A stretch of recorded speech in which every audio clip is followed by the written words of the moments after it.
मंदिर का जिक्र किया, तो आरती जी क्या बीजेपी जो एक लाइन ब्लर करना चाह रही थी, क्योंकि वहां पर उसको फायदा नहीं है, जब जाति की लड़ाई आ जाएगी तो एडवांटेज बीजेपी उतनी नहीं रह जाएगी, वो जो हिंदुत्व एक अलग एक वोट बैंक क्रिएट करना चाह रही थी, तो क्या इसीलिए बीजेपी नहीं चाहती है कि वो कास्ट सेंसस के चक्कर में पड़े?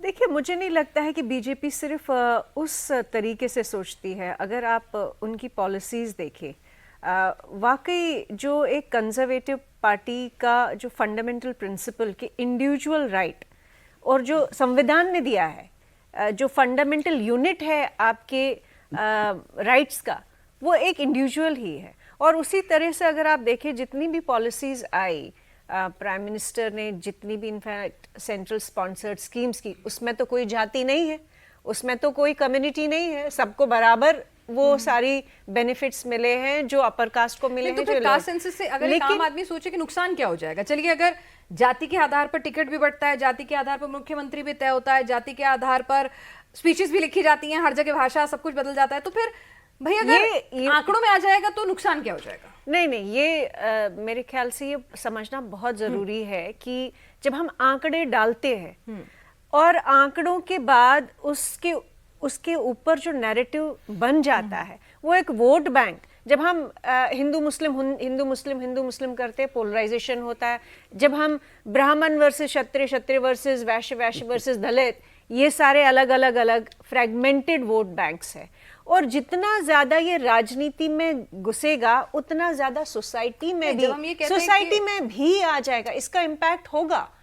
आप इन्होंने मंडल कमीशन की बात की, एक लंबे अरसे तक अगर आप अभी भी जाए, कहीं पे भी जाइए, गुजरात जाइए, कश्मीर जाइए, बंगाल जाइए, आप आम जनता, आम यूथ से बात कीजिए, वो जब जॉब्स की बात आती है, रिजर्वेशंस पे एक रिजेंटमेंट डेवलप हो रहा है।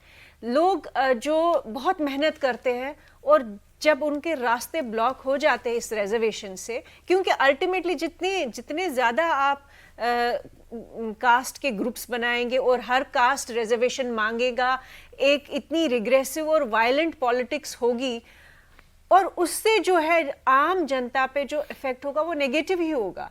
तो मुझे नहीं लगता हम इसको अंडरमाइन या अंडर एस्टिमेट ट्रिविलाइज करना चाहिए। जरूरत होती है साउथ में या कहीं अपने अपने हिसाब से, अपने अपने स्टेट के हिसाब से, हर party, I am not saying कि एक्स और वाई पार्टी, हर पार्टी अपने अपने हिसाब से रिजर्वेशन भी देती है, प्रॉमिसेस भी करती है। जहां धर्म की बात आती है तो आंकड़े भी बताते हैं कि भाई वो इस रफ्तार से बढ़ रहे हैं, तुम इस रफ्तार से घट रहे हो, है ना। तो अगर इस रफ्तार से जाति भी पता चल जाए, और सर जैसे कह रहे थे शुरुआत में कार्यक्रम के कि डेटा तो ऑलरेडी अवेलेबल है, डायरेक्ट और इनडायरेक्ट। इंपॉर्टेंट बात है, डेटा ऑलरेडी अवेलेबल है। और हम लोग जब भी चुनाव के विश्लेषण में बैठते हैं, सबसे पहले क्या बताते हैं? उत्तर प्रदेश में पूरी 15 जाति बता देते हैं हम लोग, टीवी में आप लोगों ने बताई, हम सब ने चर्चा करी, महिला पुरुष, युवा, सब जाति, उसमें भी इस जाति के 2 सब पार्ट हैं, एक स्टेट में ओबीसी है, एक स्टेट में एससी है, सारी जनगणना पता है। तो इसलिए मुझे लगता है कि कौन सा नया डेटा वापस आ जाएगा, तो इसके बाद क्या, इसके बाद हम कर क्या लेंगे? क्योंकि जहां पे भी निकल के आया उसके बाद कुछ निकला नहीं है ना।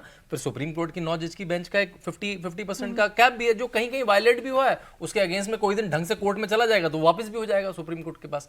तो जाति जनगणना के बाद क्या ये कास्ट कॉन्शियसनेस जगाने के ऊपर ये कुछ बड़ा कुछ कर देगा?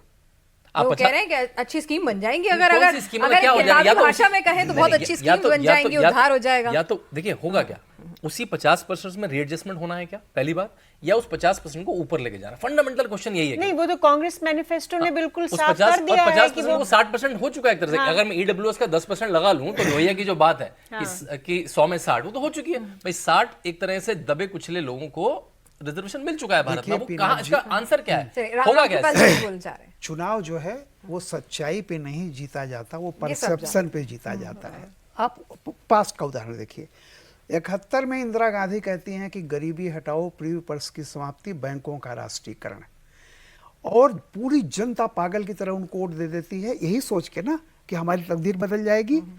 लेकिन उनका खाता खुलता है, बैंकों का राष्ट्रीयकरण 71 में हुआ, और खाता मोदी खोलते हैं 2014 में आकर के। अब आप सोचिए, लेकिन इमीडिएट आपका गेन हो गया, उस समय परसेप्शन की लड़ाई आप जीत गए।